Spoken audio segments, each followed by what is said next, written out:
क्योंकि ये horror comedy है। असली में कोई सीन हुआ, आप मेरे साथ बीमार हो गए थे, आप पे जिन चढ़ गया था? एक्चुअली हम दोनों बहुत बीमार बहुत ही ज्यादा जिन था। जब भी हम शूट कर रहे थे, आई थिंक जो घर में हम शूट कर रहे थे वो काफी भारी था। वो बहुत भारी था।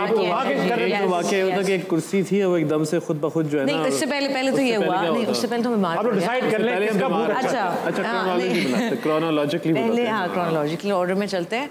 बेसिकली हुआ ये कि हमने वहाँ पे जब I am very sensitive to energy and I am very spiritual also. तो जब मैं गई हूँ तो मुझे ना वहाँ जाके भारीपन सा फील हुआ, एक अजीब थोड़ी सी तबीयत बोझल और सर में हल्का सा दर्द और ये वो। तो मुझे लगा प्रॉबेबली यहाँ पे सेट लगा है, पेंट हुआ है, सब कुछ फ्रेश है, तो मे भी उसकी वजह से हो रहा हो, मुझे एलर्जिक रिएक्शन हो रहा होगा। बट खैर अब हमने शूटिंग शुरू की। 2 दिन बाद हमारा गाने की शूट थी, तो उसकी रिहर्सल पे मैं और अली आए। वहाँ पे हमने रिहर्सल शुरू की and we ordered some barbecue. I mean, you can't go wrong with barbecue. हाँ, ज़्यादा कुछ बुरा नहीं हो सकता। कुछ नहीं हो सकता, you know, it's cooked well, सारा कुछ है। वो हमने खाया है। अगले दिन से मैं और ये शदीद बीमार, हमें बुखार, उल्टियाँ, गैस्ट्रोएंटेराइटिस हो गया, फूड पॉइजनिंग हो गई। मुझे उल्टियाँ नहीं हुई। अच्छा, मुझे और मैंने क्यों नहीं हुई आपको उल्टियाँ? क्या तरीका है? सबको महविश को हो रही है, कोशिश बड़ी की, एक स्टार को हाँ, he felt like throwing up but he couldn't.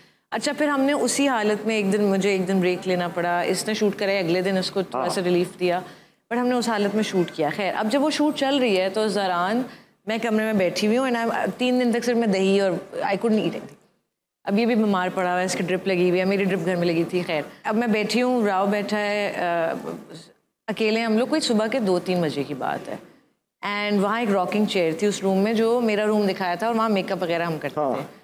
तो मैं पलट के देखती हूँ एंड वो रॉकिंग चेयर खुद ब खुद हिल रही है। खुद ब खुद हिल रही है, और ऐसे नहीं हिल रही कि हवा से, वहाँ हवा का कोई रद्दो अमल। मैंने देखा जिनों को रॉकिंग चेयर बहुत अच्छी लगती है, हर जगह हिल रही होती है। हाँ, कोई हवा का कोई वहाँ पे अमल दखल खास टेस्ट है वजाद भाई। यस, अच्छा, फिर वो हिल रही है ऐसे जैसे somebody is actually rocking on it। तो इतनी देर में निगर जी जो हमारे कोरियोग्राफर हैं वो एंटर होते हैं, और तब तक मैं नोटिस कर चुकी हूँ। मैंने कहा राव ये देखो ये चेयर हिल रही है। तो इतने में निगर जी आते हैं, मैंने कहा निगर जी ये देखिए चेयर हिल रही है। वो जिन डर गया उस वक्त।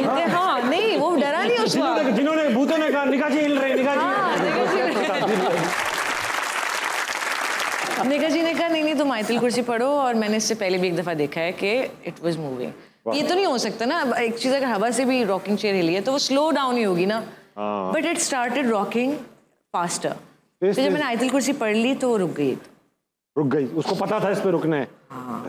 उस कमरे में सिर्फ हम थे और कोई था नहीं कि आके बैठ जाए, और कुछ शरारत हुई हो, खिड़की नहीं खुली, दरवाजा नहीं खुला जहाँ हवा चले। आपके साथ भी वजाद भाई, जिनको पता था आपका? मैंने भी माशाल्लाह वही टिकट खाए थे, लेकिन आपको हाँ, मैं खुद बड़ा मुझे जब महविश और अली ने ये बात बताई तो मुझे हुआ, मैंने फिर अगले दिन शूट शुरू होने से पहले पूरी कुरान खानी घर में करा दी थी वहाँ पे, कि जस्ट इन केस अगर कुछ है तो चलो। बट उसी लोकेशन पे शूट करने के बाद बेओ फेल एंड उनकी भी फ्रैक्चर हुआ। मतलब बहुत लोगों की तबीयतें खराब और भारी था, इट वाज वेरी भारी। मोमिन, आपको जिन्होंने कोई लिफ्ट नहीं कराई प्रोड्यूसर की तरह?